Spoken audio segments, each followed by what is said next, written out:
Aryan drugs case में वसूली के आरोपों के बाद मुंबई एनसीबी के जोनल डायरेक्टर समीर वानखेड़े दिल्ली पहुंचे। एबीपी न्यूज से कहा, किसी भी सवाल का जवाब देने को तैयार। सूत्रों के मुताबिक आज एनसीबी के डीजी से कर सकते हैं मुलाकात। एनसीबी के मुख्य सतर्कता अधिकारी ज्ञानेश्वर सिंह ने समीर वानखेड़े के खिलाफ वसूली के आरोप की जांच शुरू की। जांच टीम मुंबई जाकर बयान दर्ज करेगी। दिल्ली में भी दर्ज हो सकता है बयान। ड्रग्स केस में गवाह प्रभाकर सईल का एनसीबी पर बड़ा आरोप। कहा, शाहरुख के बेटे आर्यन की रिहाई के लिए 18 करोड़ में एनसीबी की डील फाइनल हुई थी। 10 करोड़ रुपए वानखेड़े को जाने थे। आर्यन केस में वसूली के आरोपों पर समीर वानखेड़े ने मुंबई की सेशंस कोर्ट में कहा, मेरी छवि खराब करने और जांच प्रभावित करने की कोशिश की जा रही है। मैं किसी भी जांच के लिए तैयार हूं। एनसीबी और एनसीपी के बीच झगड़ा और बढ़ा। महाराष्ट्र के मंत्री नवाब मलिक बोले, वानखेड़े ने अपनी जाति और धर्म छिपाया, फर्जी आदमी है। वानखेड़े ने आरोपों को बताया झूठा। समीर वानखेड़े पर लेन देन का आरोप लगाने वाले गवाह प्रभाकर सईल को मुंबई पुलिस ने सुरक्षा दी। प्रभाकर की सुरक्षा में एक कांस्टेबल तैनात किया गया। आर्यन केस में फरार चल रहा गवाह किरण गुसावी लखनऊ के मड़ियाव पुलिस स्टेशन में सरेंडर करेगा। एसएचओ मनोज सिंह का सरेंडर की बात से इनकार। कहा, कोई सरेंडर नहीं कर रहा। मुख्य गवाह किरण गुसावी को गिरफ्तार करने के लिए पुणे जल्द लखनऊ रवाना होगी पुलिस। अगर गोसावी ने सरेंडर नहीं किया तो लखनऊ में ही तलाश करेगी पुलिस। महाराष्ट्र के गृह मंत्री दिलीप पाटिल का बयान, क्रूज ड्रग्स केस में कोई व्यक्ति मुंबई पुलिस के पास शिकायत दर्ज कराएगा तो पुलिस केस दर्ज करेगी और कार्रवाई करेगी। समीर वानखेड़े पर एक्शन की तैयारी में महाराष्ट्र सरकार। सूत्रों के मुताबिक फर्जी दस्तावेज मामले में महाराष्ट्र सरकार कार्रवाई कर सकती है। गृह विभाग के अधिकारियों ने उच्च स्तरीय बैठक की। मुंबई क्रूज ड्रग्स केस में आर्यन खान की जमानत याचिका पर आज बॉम्बे हाईकोर्ट में सुनवाई। 7 अक्टूबर से 8 करोड़ जेल में बंद है आर्यन खान। मुंबई के पूर्व पुलिस कमिश्नर परमवीर सिंह को भगोड़ा घोषित करने की तैयारी। सूत्रों के मुताबिक महाराष्ट्र सरकार सभी कानूनी कार्रवाई पूरी होने के बाद फैसला लेगी। महाराष्ट्र फोन टैपिंग मामले में सीबीआई निदेशक सुबोध जायसवाल ने मुंबई पुलिस के समन का ईमेल से जवाब दिया। 2019 में महाराष्ट्र के डीजीपी रहते हुए नेताओं की फोन टैपिंग का आरोप। और अब नजर कुछ और जरूरी खबरों पर डाल लेते हैं।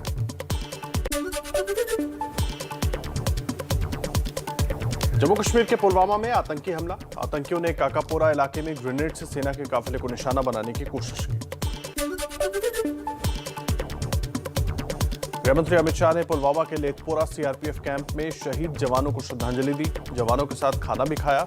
शाह ने सीआरपीएफ कैंप में ही रात्रि विश्राम किया।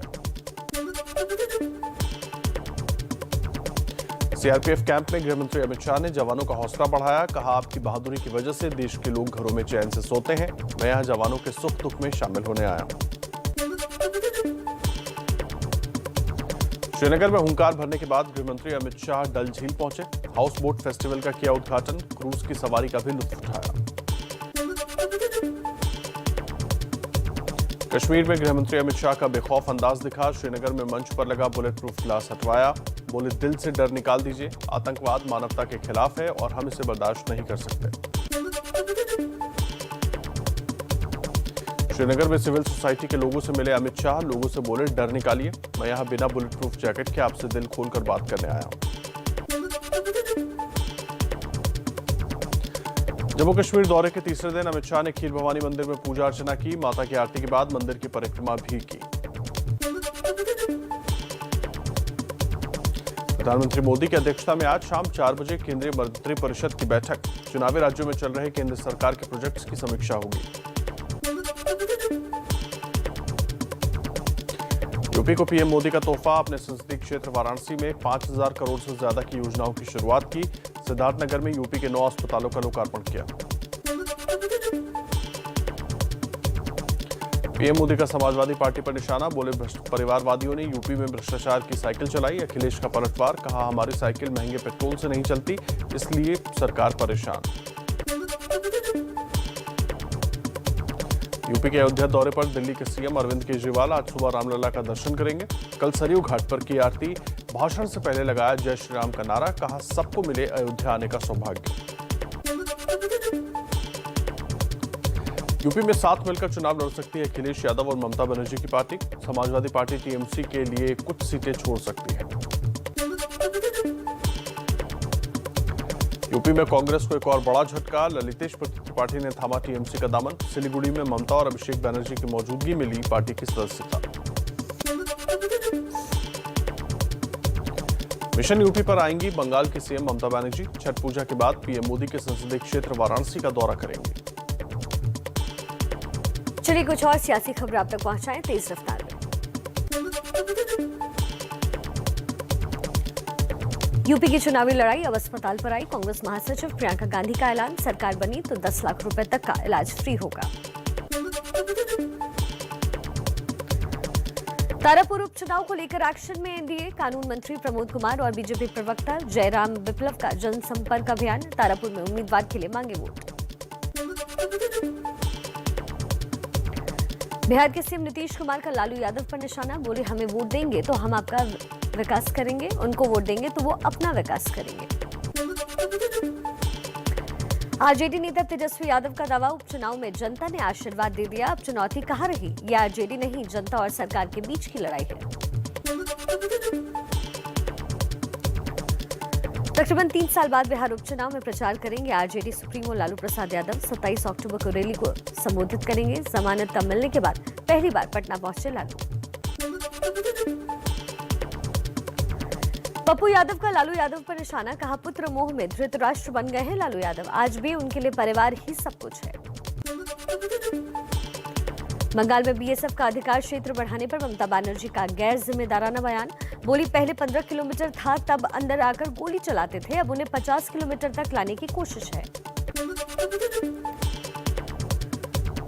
पंजाब के सर्वदलीय बैठक में बीएसएफ का अधिकार क्षेत्र बढ़ाने के खिलाफ प्रस्ताव पास। सीएम चरणजीत सिंह चन्नी ने कहा केंद्र सरकार अपना फैसला तुरंत वापस ले। सिद्धू बोले केंद्र की पंजाब पर कंट्रोल की कोशिश। कांग्रेस प्रवक्ता मनीष तिवारी ने हरीश रावत पर उठाए सवाल, कहा पंजाब कांग्रेस जैसी अराजकता देखी नहीं। हरीश रावत बोले हालात ठीक है, ऐसे बयानों की कोई जरूरत नहीं। पाकिस्तानी पत्रकार अरूसा आलम ने संबंधों के सवाल पर कैप्टन अमरिंदर सिंह पर पलटवार किया। कई नेताओं के साथ अरूसा की पुरानी तस्वीरें फेसबुक पर पोस्ट की, पूछा क्या ये सब भी आईएसआई एजेंट हैं। लोकसभा में विपक्ष के नेता और रंजन चौधरी ने पीएम मोदी से मुलाकात की, अपने संसदीय क्षेत्र से जुड़े मुद्दों को लेकर बातचीत की। खाद्य तेलों की कीमत को लेकर केंद्रीय खाद्य सचिव ने राज्यों के साथ खाद्य सचिवों के साथ अहम बैठक की। केंद्र ने राज्य को स्टॉक सीमा आदेश जारी करने और लागू करने के निर्देश दिए। कांग्रेस के महासचिवों और प्रदेश अध्यक्षों की सुबह 10:30 बजे होनी है अहम बैठक। महंगाई, विधानसभा चुनाव और कांग्रेस सदस्यता अभियान के मुद्दे पर चर्चा हो।